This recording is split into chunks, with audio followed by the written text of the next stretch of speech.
Bismillahirrahmanirrahim. Assalamualaikum warahmatullahi wabarakatuh.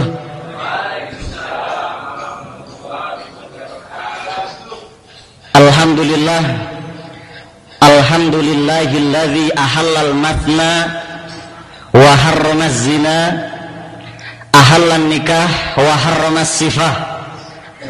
Wassalatu wassalamu ala Rasulillah Muhammadin ibni Abdillah wa ala alihi wa ashabihi wa mawalah wa man tabi'ahum bi ihsanin ila yaumil qiyamah, amma ba'dah. Alhamdulillah, ikhwafillah rahimani Allah yakum. Pertemuan yang kelima di dalam satu materi tentang zina atau yang sering disebut dengan cinta terlarang. Pada saat ini kita akan masuk pada satu sub pembahasan berperang melawan zina dan menutup pintu-pintu perzinahan. Ada beberapa hal yang mesti kita lakukan secara individu maupun komunal agar perzinahan bisa terminimalisir, bahkan kalau bisa, walaupun ini tentunya sangat sulit, yaitu menghapuskan adanya zina. Hal tersebut yang pertama adalah tarsihul iman wa taqwallah fil qulub, memperdalam, menanamkan keimanan dan ketakwaan di dalam hati.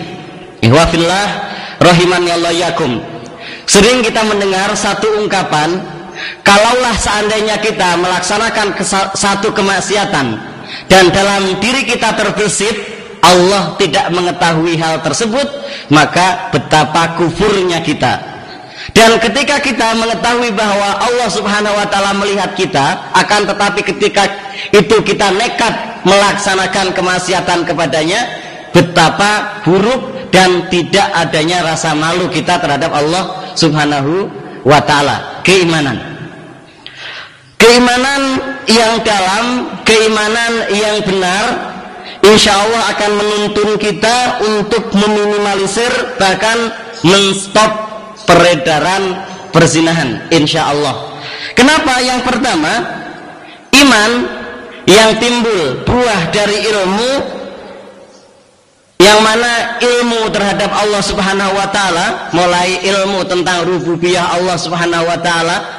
Kita mengetahui Allah lah yang menciptakan kita, Allah subhanahu wa ta'ala yang memberikan segala-galanya kepada kita, memberikan kenikmatan terhadap kita. Ini akan menimbulkan ilmu atau rasa uluhiyah kita terhadap Allah subhanahu wa ta'ala. Masa iya Allah sudah memberikan segala-galanya bagi kita, kita akan bermaksiat kepadanya? Ini akan timbul dari rububiyah menuju uluhiyah. Kemudian yang kedua adalah keilmuan kita atau pengenalan kita akan nama-nama Allah subhanahu wa ta'ala, sifat-sifat Allah subhanahu wa ta'ala, di mana Allah subhanahu wa ta'ala memiliki sifat al-alim, maha mengetahui. Allah subhanahu wa ta'ala memiliki nama al-muhit, maha meliputi. Allah subhanahu wa ta'ala memiliki nama as-sami, maha mendengar, al-basir, maha melihat, dan yang lain sebagainya. Ini insya Allah akan menimbulkan rasa malu dan merasa muraqabah, diawasi oleh Allah subhanahu wa ta'ala. Saya mau berbuat maksiat, saya mau berbuat zina, memang yang lain tidak ada, hanya berdua, tapi Allah adalah zat yang ketiga selain kita dan orang yang ada di hadapan kita. Dan disinilah akan timbul yang disebut dengan ihsan. Yang seperti kita ketahui, yang disebut ihsan adalah kita beribadah kepada Allah subhanahu wa ta'ala seakan kita melihatnya, dan kalaupun kita tidak melihatnya, yakinlah bahwa Allah subhanahu wa ta'ala melihat kita. Ini harus ada tarsihul iman, pendalaman ketakwaan dan juga keimanan. Satu contoh yang jelas apa yang dilakukan, yang diceritakan di dalam satu hadis Rasulullah SAW tentang salah seorang di antara 3 orang yang terjebak di dalam gua. Masih ingat ya tentang hadis Riyadhus Shalihin di bab innamal a'malu binniyat. Itu hadis yang ke-7 atau ke-8. Ada satu hadis panjang yang menceritakan tentang ada 3 orang yang berjalan-jalan di hutan, kemudian ternyata mereka terjebak ke dalam gua. Salah satu di antara mereka berwasilah dengan amal solih mereka, meminta dan memohon kepada Allah Subhanahu wa taala, yaitu dengan amal solihnya berupa meninggalkan kemaksiatan karena ketakwaannya kepada Allah Subhanahu wa taala, di mana dia menceritakan kepada Allah Subhanahu wa taala, ya Allah, dulu aku memiliki sepupu, dia adalah seorang wanita yang cantik, aku gandrung terhadap dia seperti halnya gandrungnya laki-laki terhadap wanita, kemudian aku menginginkan untuk mendapatkannya secara haram, untuk menzinahinya maksudnya.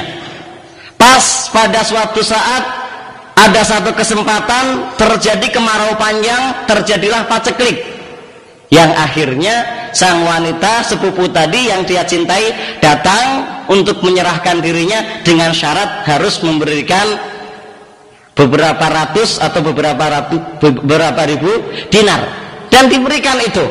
Setelah itu dia siap untuk melakukan perzinahan bersama sepupu yang dia cintainya tersebut. Tapi pas sudah satu di antara keduanya, bahkan dikatakan laki-laki itu sudah ada di paha perempuan tersebut, dan perempuan tersebut mengatakan ittaqillah, bertakwalah kepada Allah Subhanahu wa taala. Kemudian laki-laki tersebut langsung berpaling dan meninggalkan wanita. Ini paling tidak buah dari keimanan dan ketakwaan kepada Allah Subhanahu wa taala. Ini harus kita perdalam, khususnya di saat-saat zaman yang penuh fitnah seperti sekarang. Yang kedua, yaitu dengan menikah. Ikhwah fillah rahimani Allah yakum. Secara fitrah, biologis, manusia membutuhkan penyaluran keinginan seksualnya, biologisnya. Dan kalaulah tidak dilaksanakan, tidak disalurkan secara halal, berarti akan tersalurkan secara haram, yaitu perzinahan, cinta terlarang. Maka dari itu, untuk mendapatkan kehalalan, menikahlah. Rasulullah SAW menyerukan kepada sekian kita dengan sabdanya, ya ma'syarus sabab, wahai para pemuda, man istata'a minkumul ba'ah, barang siapa di antara kalian yang sudah merasa mampu untuk menjalankan pernikahan, falyatazawwaj, hendaklah segera menikah. Kenapa? Fa innahu aghaddu lil basar wa ahsanu lil farj. Ini dapat membantu kita untuk menundukkan pandangan dan juga akan membantu kita untuk menjaga kemaluan kita. Menikah, ihwafillah rahimani Allahu wa iyyakum. Insyaallah dengan pernikahan mata menjadi tenang, hati pun menjadi tentram. Sebagaimana Allah Subhanahu wa taala pun berfirman, wa min ayatihi an khalaqalakum min anfusikum azwaja litaskunu ilaiha. Ya. Dan salah satu di antara ayat-ayat tanda-tanda kekuasaan Allah Subhanahu wa taala adalah menjadikan manusia untuknya pasangan dari jenis sesama manusia agar dia merasa tenang dan merasa tentram. Pernikahan. Kemudian yang kedua adalah, yang ketiga maaf, memberikan kemudahan-kemudahan untuk proses pernikahan. Dan ini ada beberapa unsur yang harus ngerti betul tentang bahaya perzinahan, dan seharusnya apa yang mereka lakukan untuk meminimalisir dan menstop serta menghilangkan bahaya perzinahan. Apa itu?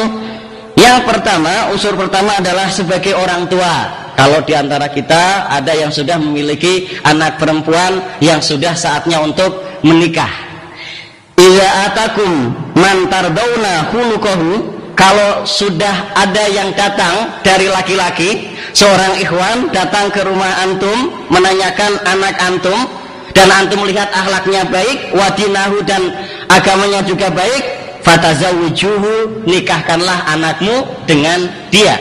Ya. illa taf'alu, kalau sampai engkau menolaknya, kalau itu tidak dilakukan, takun fitnatun fil ardi wa fasadun aridun, akan terjadi fitnah di muka bumi ini dan akan terjadi kerusakan yang besar.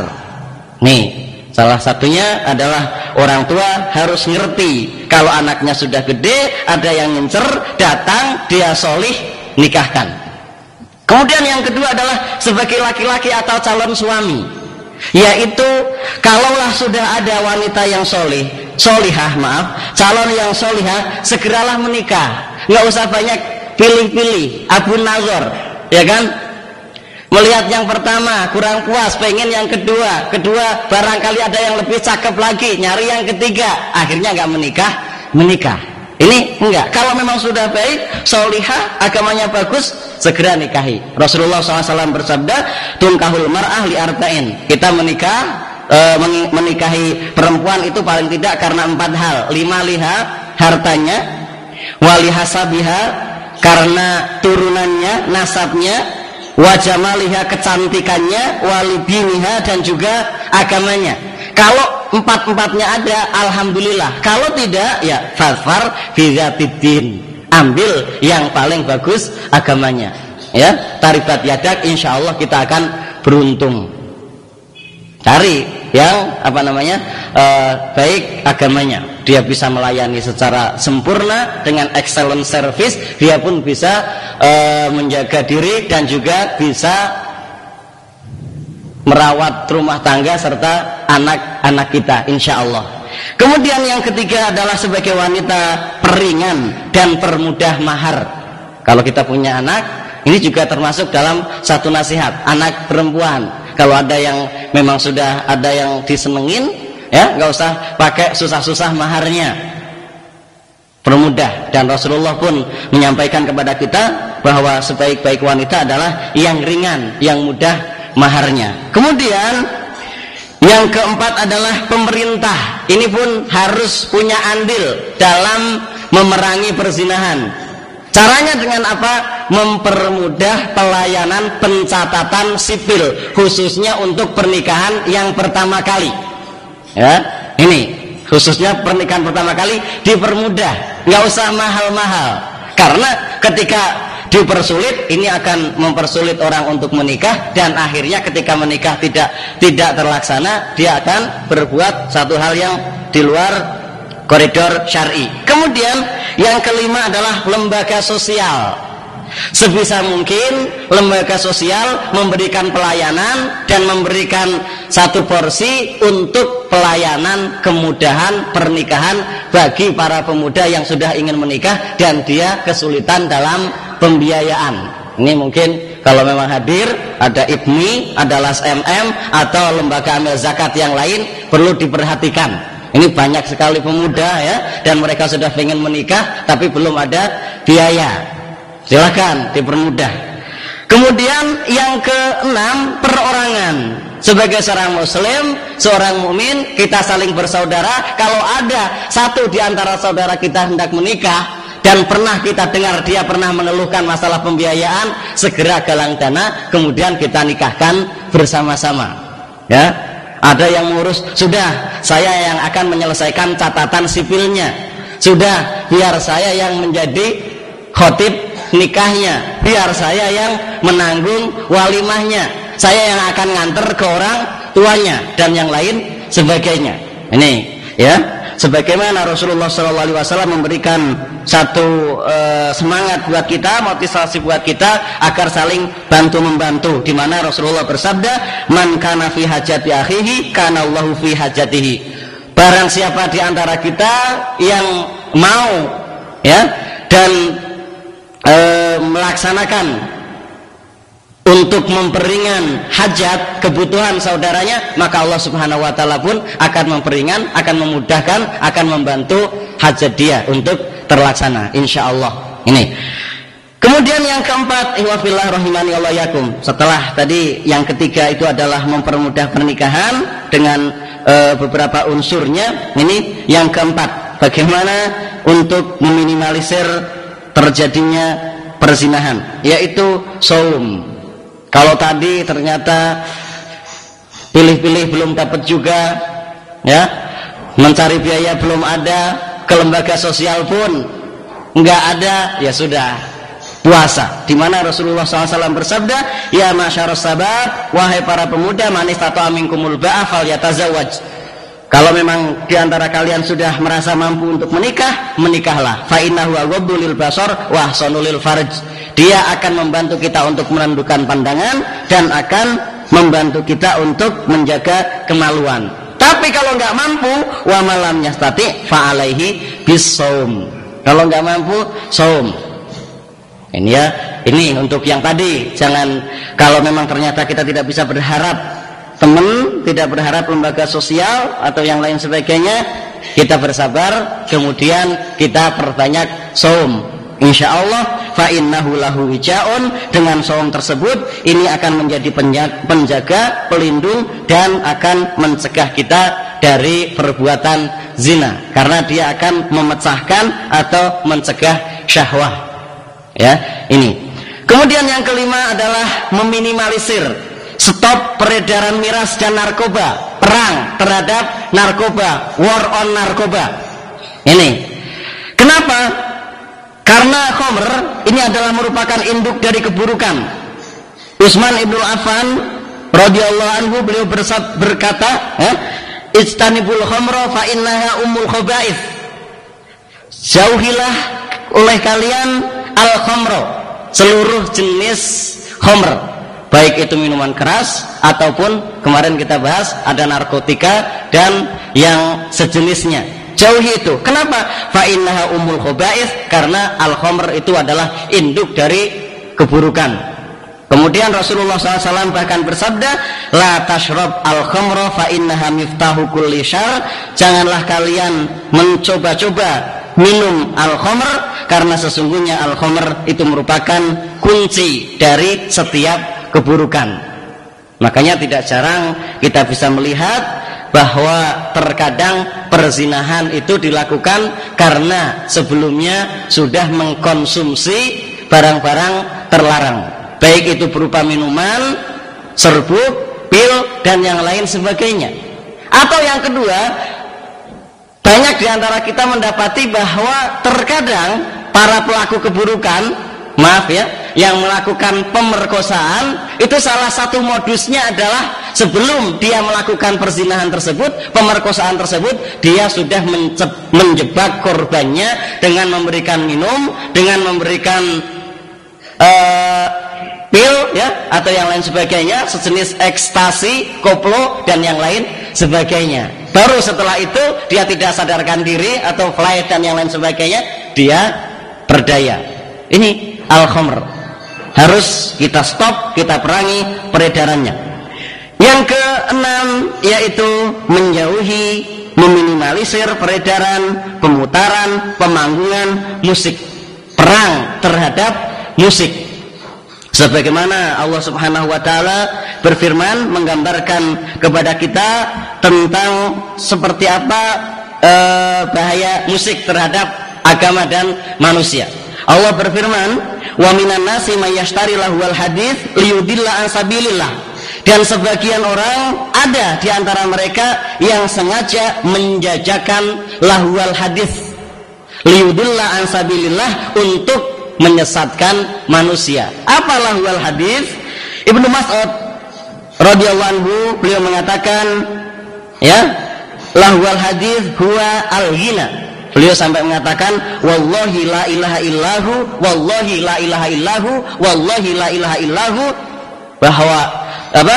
Demi Allah yang tidak ada Rabb, tidak ada ilah selainnya, yang namanya lahwal hadits, yang tadi dikatakan oleh Allah Subhanahu wa taala sebagai salah satu jalan untuk menyesatkan manusia, itu adalah al-ghina, musik. Kemudian yang kedua, apa yang dikatakan oleh Abdullah bin Umar, beliau juga mengatakan seperti yang dikutip oleh Imam Al-Qurtubi di dalam tafsirnya, beliau mengatakan annahu, yang disebut lahwal hadits di dalam ayat tersebut maksudnya adalah al-ghina, itu adalah nyanyian. Sebagaimana kita ketahui bahwa kebanyakan pub malam, night club dan yang lain sebagainya, ya, selain di sana ada Perzinahan biasanya juga diiringi dengan musik, karaoke dan yang lain sebagainya. Ini antara musik dan perzinahan seakan ini teman seiring. Kalau ada musik, ada keburukan. Salah satunya adalah perzinahan. Apalagi dengan nyanyian-nyanyian yang kita kenal di zaman saat ini.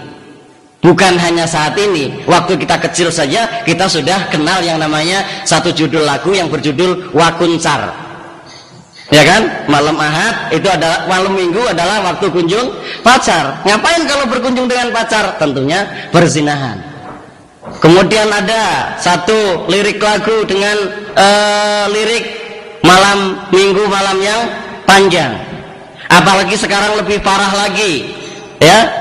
Ajakan untuk bercinta padahal lawan jenisnya itu sudah memiliki suami dan memiliki istri, katanya boleh saja kita bercinta asal istrimu tidak mengetahuinya. Naudzubillah an dzalik. Itu liriknya banyak sekali.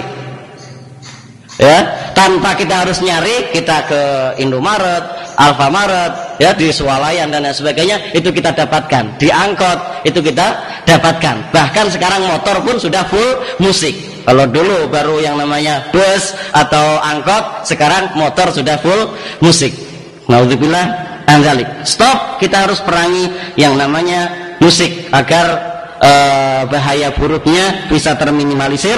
Salah satunya adalah apa tadi? Zina. Kemudian yang ketujuh adalah pelaksanaan hudud dan publikasi hudud atas pelaku zina. Pelaksanaan apa? Rojam, pelaksanaan cambukan. Kemudian juga dipublis itu. Supaya apa? Supaya yang melihat paling tidak dia akan ngeri kalau sampai dia diperlakukan seperti itu. Yang sudah melaksanakan, yang pertama kalau memang dia ghairu muson akan kapok. Yang kedua kalau memang muson paling tidak dia akan berhenti dari perzinahan, sudah mati, ya kan? Karena memang dia dirajam sampai meninggal, kan gitu. Dan tentunya ihwafillah rahimani Allah yakum, adanya hudud ini, ada hukuman ini akan memberikan efek jera dan rasa takut. Yang kedua, adanya Allah Subhanahu wa taala akan menurunkan dengan hukuman tersebut obat bagi hati orang-orang yang menyimpang. Sebagaimana Syekhul Islam Ibnu Taimiyah mengatakan bahwa sesungguhnya setiap hukuman yang sifatnya adalah hukuman syariah, semua itu adalah obat yang bermanfaat, yang dengannya Allah mengobati penyakit hati, dan ia termasuk bagian dari rahmat Allah Subhanahu wa ta'ala. Satu mungkin diamputasi tapi yang lain bisa selamat. Satu dihukum tapi yang lain bisa menjadi jera dan takut. Adanya pelaksanaan hudud, hukuman. Kemudian yang kedelapan adalah stop dan perangi publikasi sumber-sumber keburukan, baik berupa porno aksi maupun pornografi, baik yang ada di dunia nyata maupun ada di dunia maya, baik di media cetak, elektronik maupun online. Ini harus diperangi, ditutup, di hacker, di blok dan yang lain sebagainya. Ini harus dilakukan.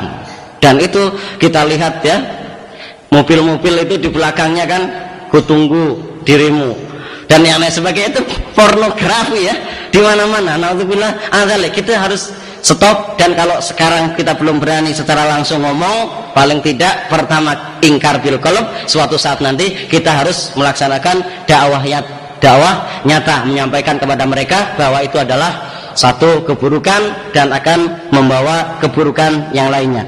Yang kesembilan adalah memilih teman yang baik dan lingkungan yang baik. Kalau ada di antara kita, ada di gang-gang yang berbahaya, zona angker ya, di sana banyak sekali perzinahan, segera pindah mencari lingkungan yang benar. Kalau kita memiliki teman, baik yang waktu SMP maupun SMA dulu, yang saat ini masih suka mengajak ketemu dengan kita, padahal kita tahu dia memiliki watak dan akhlak yang buruk, stop. Selain kita harus berdakwah kepada dia, kalau belum kita bisa menasihati dia, mendakwai dia, kita harus stop untuk berteman dengan dia. Karena almar'u ala dini khalilihi, manusia itu sebagaimana agama dari temannya. Bahkan dalam satu syair dikatakan anil mar'i la tas'al wasal an qarinihi. Kalau kita pengen melihat sifat seseorang, nggak usah bertanya kepada dia, lihat saja temannya, gitu kan? Karena fa'inal qarina bil muqarini yaktadi. Seseorang itu dengan temannya paling tidak pasti mengikuti. Walaupun kita bukan tukang judi, tapi kita nemenin judi, kalaulah kita tidak dibui, paling tidak kita akan tetap dibawa ke kantor polisi. Itu. Ini ketika kita memiliki teman yang buruk. Pun demikian tadi, ketika kita memiliki teman-teman perzinahan, di blacklist, itu temannya jelek, pastinya dia juga jelek. Kemudian yang ke-10, isi waktu luang dengan hal-hal yang positif. Ingat, waktu luang itu termasuk satu nikmat Allah Subhanahu wa taala yang sering menipu. Di mana Rasulullah mengatakan ada dua nikmat ya yang sering menggelincirkan, mengelabuhi kita pemiliknya. Yang pertama adalah kesehatan, yang kedua adalah waktu luang. Ketika waktu luang tidak digunakan secara benar, pasti akan tergunakan mau nggak mau kepada keburukan ya. Dengan apa? Paling tidak dengan belajar, banyak membaca, datang ke majelis taklim, kemudian dengan dakwah, dengan olahraga, dengan birrul walidain, membantu orang tua, dan yang lain sebagainya dari hal-hal yang bermanfaat bagi kita dan bermanfaat bagi sesama, baik di dunia maupun di akhirat. Kemudian yang ke-11 adalah menjaga adab-adab pergaulan antara laki-laki dan perempuan. Mungkin untuk adab-adabnya kemarin sudah dijelaskan, sehingga yang terpenting sekarang poinnya adalah jangan lupa untuk menghindari atau memerangi perzinahan adalah dengan menjaga adab-adab pergaulan laki-laki dan perempuan. Kemudian yang terakhir, ihwafillah rahimani Allah yakum, berdoa, meminta kepada Allah Subhanahu wa taala, karena hati kita ada di tangannya ya. Sehingga tidak ada yang bisa membolak-balikan hati kita antara kepada kebaikan maupun keburukan kecuali Allah Subhanahu wa taala. Perbanyak doa sebagaimana yang Rasulullah SAW telah ajarkan kepada kita, ya muqallibal qulub tsabbit qulubana ala taatik, ya musarrifal qulub sarrif qulubana ala dinik, atau yang semacamnya. Wafillah rahimani Allah yakum. Demikian beberapa hal yang dapat meminimalisir perzinahan dan bisa menstop serta memerangi perzinahan. Semoga bermanfaat. Jangan lupa untuk kita jadikan sebagai acuan bagi diri kita, dan juga jangan lupa didakwakan untuk yang lainnya. Subhanaka Allahumma bihamdika asyhadu alla ilaha anta astaghfiruka wa atubu ilaik. Billahi taufik wal hidayah wa ridwan wal inayah. Assalamualaikum warahmatullahi wabarakatuh.